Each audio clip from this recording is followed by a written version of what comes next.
Hello, I'm Carl Don Stover, and I teach at Ellsworth, Kansas. I am the agriculture instructor and FFA advisor.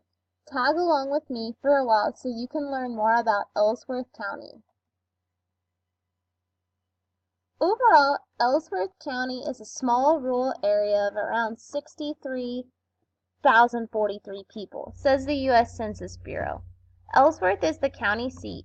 The high school and elementary school is located in Ellsworth.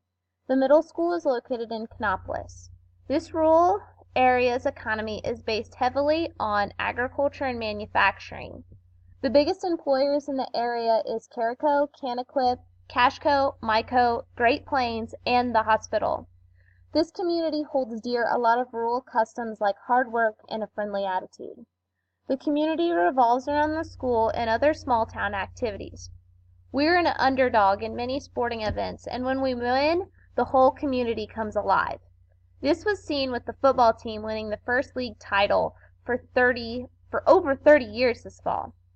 However, with our chipper, always welcoming demeanor of the county, you must be expected to put your best foot forward. This is a community which you should not expect something for nothing.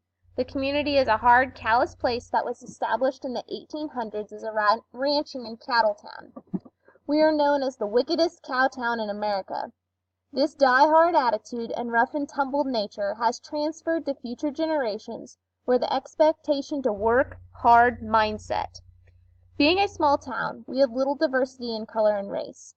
93% of the population is white, 73% of the population is Republican.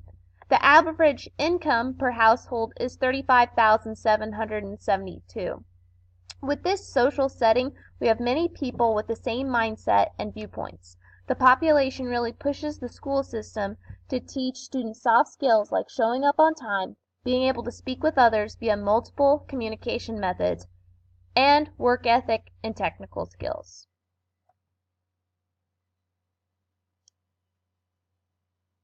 Ellsworth is a small community. Over 90% of the population is white. We have a small percentage of students who identify as Black or Hispanic. We only have 2 Asian families, and they have a specialty food business called China. The other areas are a small percentage as well. 70% of the population is over 24 years of age. Some of our small towns have a high percentage of people over 40%. For example, Lorain is a small community in our county which is made up only of small families and a lot of elderly individuals. Education is very high in our community, with 89% of people have at least their high school diploma. We have a very low dropout rate at the high school with 0 to 3 students per year. 21% of the population has a bachelor's degree or higher. We are seeing a growth in associates or training certificates in our area because of industry standards with welding and mechanics positions. Over 50% of the population over 16 years old has a job and are actively getting a paycheck. A little over 7% of the population is below the poverty level. Lastly, this community has a lot more guys than girls living in it. For every 100 women, there are 114 men.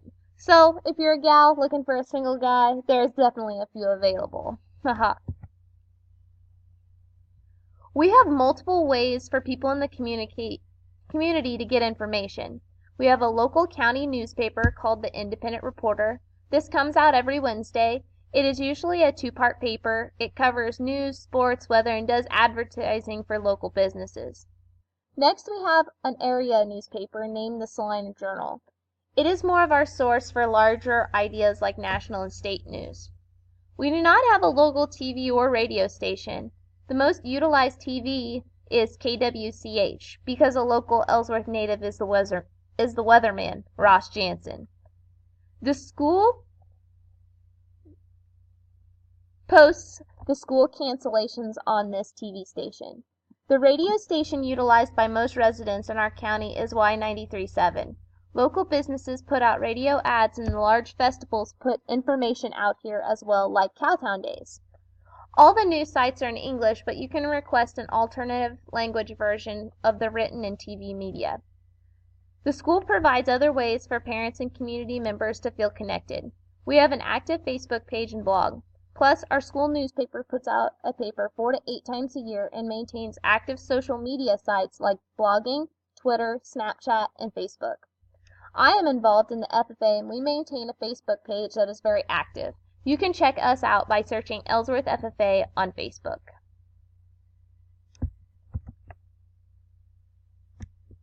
There are a lot of community clubs who support the school system. We'll start with discussing Kiwanis International. This is a community leadership organization that specializes in community service. Kiwanis provides scholarships to local high school students to go to college and leadership camps during the summer. Kiwanis has even started a high school sponsored chapter called Key Club. They have assisted with getting them money to begin, recruiting new members, and helping out with events. I have had many positive interactions with Kiwanis Club. The FFA has given presentations to the organization and has received some award breakfasts with the club for different community service projects and achievements. Next is Boy Scouts of America Group. We have an active Boy Scout program with 4 very good adult leaders. One of these individuals even works at the high school. We have had 3 young men get their Eagle Scout this year. The Boy Scouts help young men find skills outside the classroom. They have also done service projects around town to better our community. Then there's the Smoky Hill Cattlewomen, an offshoot of Kansas Cattlewomen. This organization is an agriculture group for women only. They give out scholarships to high school seniors, plus they have put on meals from kindergarten to 12th grade during field trips. They are always willing to help out during high school events with cash or manpower. The Kansas Livestock Association is a large group in Ellsworth County because we're a big-time agriculture county. The KLA puts together scholarships and sponsors different events for the school to partake in. Also, KLA has funded different educational grants for our school to increase knowledge of farm and driving safety. They have sponsored events for agriculture in the classroom at our school as well. 4-H is another community group which is very large in the Ellsworth County area. 4-H supports a variety of school activities like Farm Safety Day and Day on the Farm. The 4-H leaders are involved in the school by assisting activities at school events. Next, the Historical Society is always working on getting students into the local museum. I recently took students to the museum and we did fall cleaning for a community service project. We raked leaves, wiped down display cases, pulled weeds in the landscape, and a variety of other cleaning jobs. The last organization I highlighted on this slide was the County Commissioners. This is more of a government official group. The County Commissioners are responsible for some of the funding brought into the school. They control the amount of money that the school gets from the Smoky Hill Wind Farm. This is an additive into the school budget, going straight into the general fund. Also, County Commissioners allow the school to use different buildings for activities like the fairgrounds. There are many other school organizations like the PTO and Booster Club who assist the school with manpower for large activities and funds. Overall, many of these groups are supportive of this school system.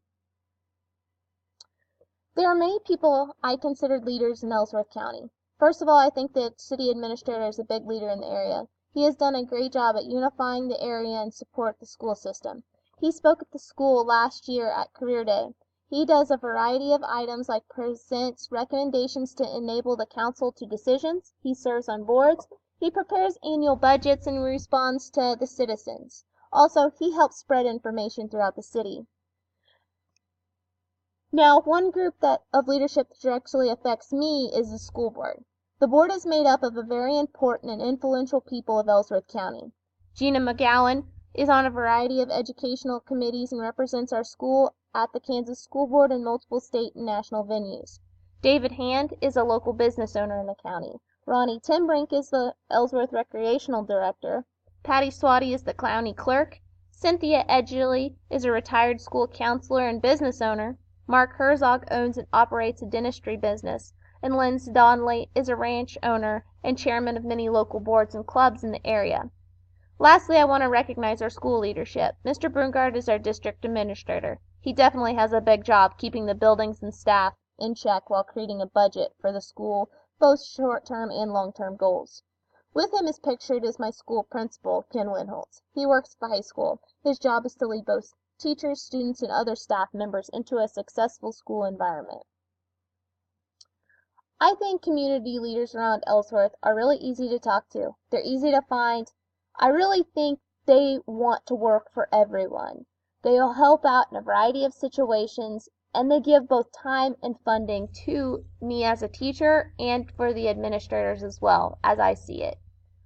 They love to talk with students and get involved, and they really show a lot of supports in both academics and extracurriculars. However, sometimes they can be stuck in their ways and traditions.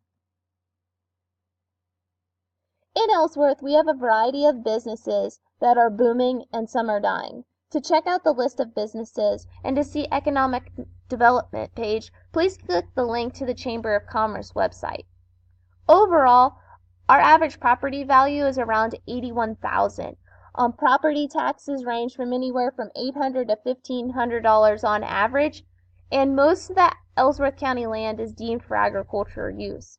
A fact I found really interesting is 609 owned business firms are in Ellsworth County.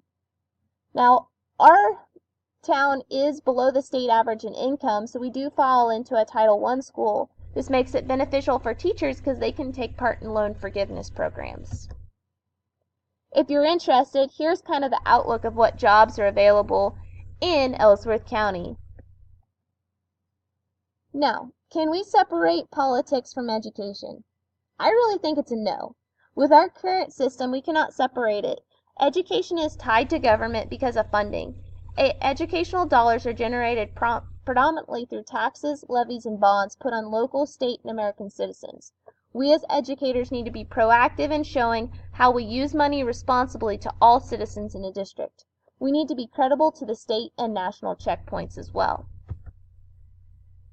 In our area, there's a lot of cliques. These range from old family friend groups, sports, clubs, organizations, to social statuses. These can be very brutal sometimes. I can say this from experience. I'm an outsider from Ellsworth. I did not grow up here, and I came from a rival school, Beloit High School. People found this out about me and eventually took up ideas about me. During my first year, I had very few friends, and it took a lot of work and dedication to weasel my way into friend groups around the county. So I really hold a soft spot in my heart for kids who move into a new school, especially in the middle of the year. I watch extra hard for bullying. We have a variety of different bullying infograms we put out in the school. Plus, we hold bullying programs. We discuss with students what bullying and harassment is. The most discrimination we see in our area is social class or economic based. It is our responsibility as school professionals to train the students, but also the parents and school supporters. Everyone needs to model appropriate behavior as students learn by what they see. Here are some extra places that I could get information from if I needed to, and if you want to learn more about Ellsworth, this would be some perfect places to click on the links. Cultural awareness is one way we can really showcase multicultural issues. We have a very active student body in the area. The Stuco does a Be in My Shoes campaign every month, and they have a scripted voiceover from a student who is struggling. This is put over intercoms. Students listen to this, and then teachers ask him what they think afterwards.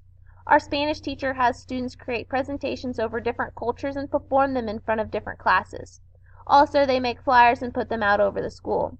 As an agriculture teacher, we do projects over agriculture from different states and nations. We compare and contrast how things are done from country to country. But even we have made booths and shared our information with elementary school and at State Fair. Besides this, we celebrate holidays with students. Our elementary students just did a Halloween walk. They toured the downtown, and each business gave them a treat. This was great, as students could wear a costume, or they could choose not to. There was no bias on who was the wealthiest kid or not by their costume. As for clothing, we had a fluid dress code. Students must wear a shirt which does not expose their belly or shoulders. Students must wear jeans or shorts that covers their butt and all other parts. We keep a supply of school-appropriate clothes for students who choose not or can't afford clothing that meets these standards. I really feel this is the most important thing. Prior proper planning prevents poor performance. Hey, follow the school handbook, look at the benefits, look at the consequences, and whatever you decide, deal with it. These are some ways I feel that the school can do really well at surveying people. Personalized phone calls, business tours, internet surveys, all are viable options that we have done at the school. Big thing, Get out there, make yourself available, bust your tail for kids, parents, and businesses, smile, and go home.